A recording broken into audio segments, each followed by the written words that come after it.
YouTube channel. दोस्तों बात करेंगे हम बीपीएससी टीआरई 3.0 नई शिक्षक भर्ती को लेकर के। यहाँ पे जो आपका री एग्ज़ाम का जो डेट पड़ा हुआ है, यानी कि बीपीएससी टीआरई 3.0 जो री एग्ज़ाम है उसकी जो डेट पड़ी हुई है 10 और 11 तारीख को, यानी कि 10 और 11 जून को ये आपकी परीक्षा की तिथियाँ रखी गई हैं। और एग्ज़ाम कैलेंडर में, यानी कि बीपीएससी आयोग जो एग्ज़ाम कैलेंडर में उन्होंने अपडेट दिया है वो 10 से लगा करके 12 के बीच में आपके जो री एग्ज़ाम है उसका परीक्षा कराया जाएगा। ठीक है, इसके संबंध में बात करने वाले हैं। साथ ही साथ बात करेंगे बीपीएससी टीआरई 3.0 एडमिट कार्ड को लेकर के क्या कुछ अपडेट निकल के आई है। यह स्टेट एग्जाम को लेकर के बात करेंगे। जैसा कि ज्ञात है आपको कि यह स्टेट परीक्षा तिथियों को लेकर के 20 से 30 मई के बीच जो आपकी परीक्षा कराने के लिए एक अपडेट निकल के आई थी, उसी के संबंध में बात करने वाले हैं। बीपीएससी टीआरई कट ऑफ को लेकर के इस बार की क्या कट ऑफ होने वाली है, क्या कट ऑफ कम जाएगी या ज़्यादा जाएगी, इस चीज़ के बारे में बात करेंगे, क्योंकि काफ़ी महत्वपूर्ण है ये। क्यों ये अगर आपको ध्यान नहीं है और आप लोगों ने देखा होगा कि भाषा अर्हता को लेकर के भी जो है काफ़ी जो है अभ्यर्थियों की मांग ये है कि भाषा अर्हता जो है लागू किया जाए। नहीं तो बहुत सारे कैंडिडेट ऐसे होते हैं कि परीक्षा में सम्मिलित होते हैं और भाषा अर्हता में क्वालिफाई नहीं कर पाते हैं, लेकिन जब हटा दिया जाता है तो वो भी कैंडिडेट यहाँ पे सिलेक्ट हो जाते हैं। अदर स्टेट कैंडिडेट के लिए क्या कुछ अपडेट है, जो जितने भी अदर स्टेट वाले कैंडिडेट हैं सीटेट एज रिलैक्सेशन को लेकर के, अटेम्प्ट को लेकर के, सब्जेक्ट कॉम्बिनेशन को लेकर के बात करने वाले हैं। तो कई सारे ऐसे महत्वपूर्ण बिंदु पर बात करेंगे जो आपकी परीक्षा के दृष्टिकोण से काफ़ी महत्वपूर्ण होने वाले हैं। तो वीडियो को लाइक शेयर करिएगा और चैनल पर पहली बार विजिट किए तो चैनल को भी सब्सक्राइब कर लीजिएगा, जिससे हर एक लेटेस्ट अपडेट आपको मिलती रहेगी। और जो भी चीज़ें दी जाएंगी इसमें सारी चीज़ें जो है ऑथेंटिक होंगी और एकदम एग्जैक्ट जो है बताया जाएगा।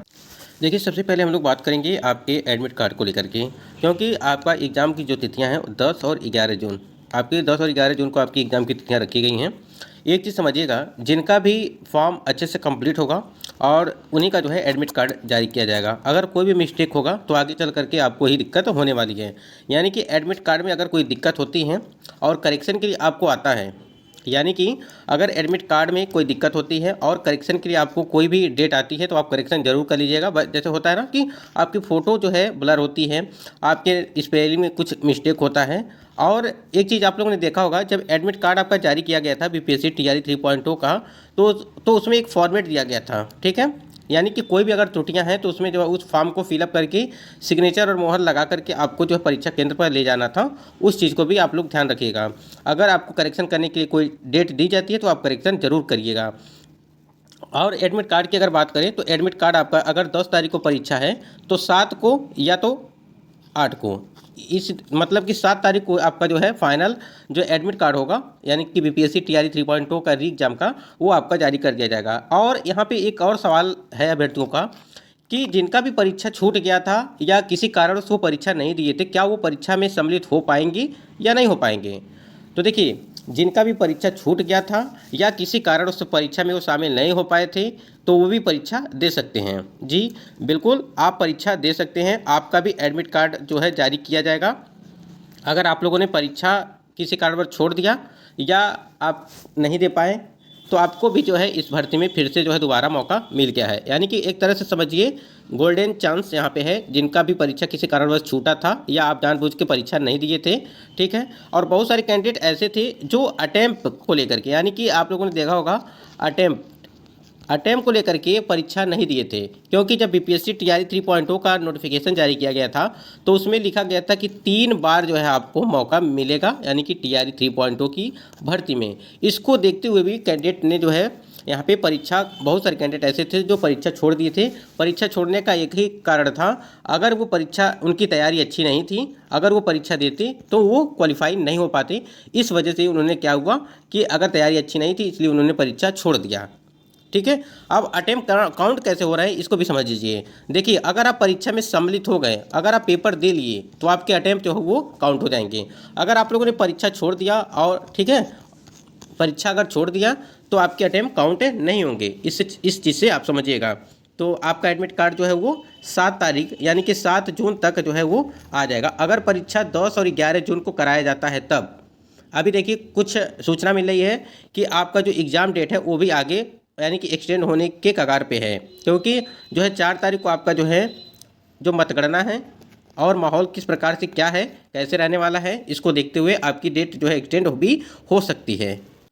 अब यहाँ पे हम लोग थोड़ा सा बात करेंगे यह स्टेट एग्ज़ाम को लेकर के, ठीक है। ध्यान दीजिएगा, यह स्टेट जो आपका एग्ज़ाम है वो आपका एग्ज़ाम डेट बताया गया है 20 तारीख, यानी कि 20 से लगा करके 30 मई तक ये आपकी डेट बताई गई है। अब यहाँ पे सवाल ये है अभ्यर्थियों का, क्या 20 से 30 मई के बीच जो है परीक्षा हो पाएगी, यानी कि यह स्टेट का? तो हमें तो संभव नहीं लग रहा है कि आपकी परीक्षा जो है 20 से 30 मई के बीच आपकी परीक्षा है जो यह स्टेट वाला है वो आपका एग्ज़ाम कराया जाए। हमको लग रहा है कि आपका जो 10 और 11 जून को जो परीक्षा है आपकी बीपीएससी टीआरई 3.2 री एग्ज़ाम है, उसके बाद ही जो है आपकी परीक्षा होने की संभावनाएं लग रही हैं। लेकिन देखिए अभी जो 20 से लगा करके 30 मई के बीच जो आपकी परीक्षा रखी गई हैं, तिथियां बताई गई हैं कि मई के अंतिम सप्ताह में जो है आपकी परीक्षाएं पूर्ण रूप से जो है करा दी जाएंगी। तो अगर करा दी जाती हैं तब भी सही है, क्योंकि देखिए नवंबर या दिसंबर में आपका फॉर्म अप्लाई हुआ था, तो आप समझ सकते हैं कि नवंबर दिसंबर अभी 4 महीने, ये लगभग 5 या 6 महीने आपके हो चुके हैं। और 5 बार जो है आपके डमी एडमिट कार्ड जो है वो जारी किया गया, जिसमें संशोधन किया गया। अगर आपकी कोई त्रुटियां थी उसमें संशोधन किया, फीस पेमेंट को लेकर के अपडेट उन्होंने दिया था। अगर जिन्होंने फीस पेमेंट नहीं किया था वो कंप्लीट कर सकते हैं। इस प्रकार से सूचना आपको जो है मिली थी नोटिस के माध्यम से। तो देखिए यह स्टेट का जो एग्ज़ाम है वो आपका, हमको लगता है कि बीपीएससी टीआरई 3.0 का जो री एग्ज़ाम है उसके बाद ही यहाँ पे संभव लग रहा है, क्योंकि आधिकारिक कोई खबर नहीं निकल के आई है कि 20 से 30 मई के बीच जो है परीक्षा ये कराई जाएगी। और एक चीज़ और समझिएगा, बीपीएससी जो टीआरई 3.0 री एग्ज़ाम है उसका भी कोई ऑफिशियल अपडेट नहीं आया है। लेकिन हाँ, एक चीज़ तो देखने को मिला है कि जो बीपीएससी आयोग है वो बीपीएससी आयोग जब कैलेंडर जारी किया है उसमें ये चीज़ मेंशन की गई है कि 10 से लगा करके 12 के बीच जो है आपकी परीक्षा वो करा ली जाएगी। मतलब कि 10 से 12 जून के बीच जो आपकी परीक्षा री एग्ज़ाम आपका जो है वो करा लिया जाएगा।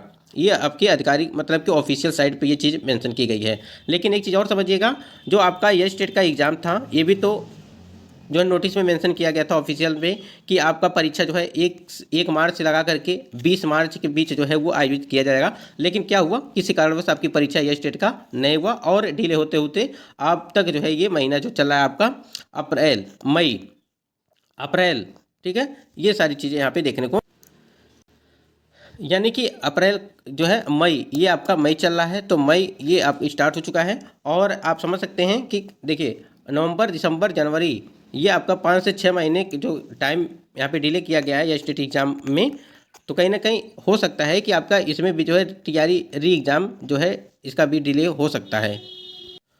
अदर स्टेट सीटेड वाले ध्यान देंगे, जो अदर स्टेट वाले सीटेड हैं, ठीक है, अदर स्टेट कैंडिडेट जो हैं वो अगर सीटेड में आपके 90 नंबर हैं तभी आप जो है यहाँ पे आपको फ़ायदा है, अन्यथा परीक्षा ही मत दीजिएगा। जो भी अदर स्टेट वाले कैंडिडेट हैं, अगर आपके सीटेड में 90 नंबर हैं, चाहे वो मेल हो चाहे आप फीमेल हो, दोनों के लिए।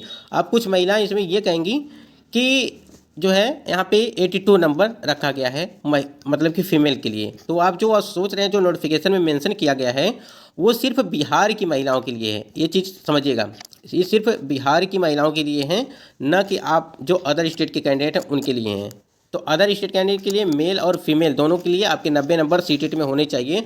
अगर नहीं है तो आप परीक्षा न दीजिएगा, नहीं तो आपके अटैम्प्ट भी जो है वो ख़त्म होंगे, यानी कि एक अटैम्प्ट आपके ख़राब हो जाएंगे, ठीक है। अगर आपका कोई सवाल है इससे जुड़ा हुआ सीटेट से तो आप ज़रूर कमेंट सेक्शन में कमेंट करिएगा।